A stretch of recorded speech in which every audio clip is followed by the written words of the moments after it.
Hi friends, in this video let us solve GATE 2002 EC paper from Signal System. So the question is, a linear phase channel with phase delay TP and group delay TG must have, what is the nature of the phase delay and group delay? Whether both are constant or varying with respect to frequency, like that they are asking.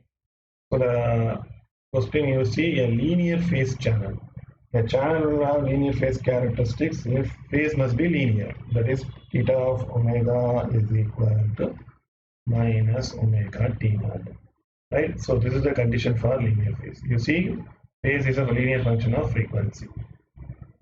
Phase is a linear function of frequency. That is called linear phase. So where theta of omega is function of omega, where t naught is a constant. So it is a linear function.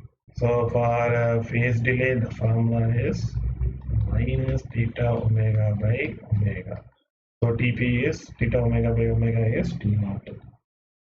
Similarly, for group delay, Tg is minus d theta omega by with respect to d omega. So differentiate this with respect to omega, what you get is put minus sign, again you will get T naught. So you see here for linear phase channel, phase delay is equal to group delay, that is equal to T naught, which is a constant.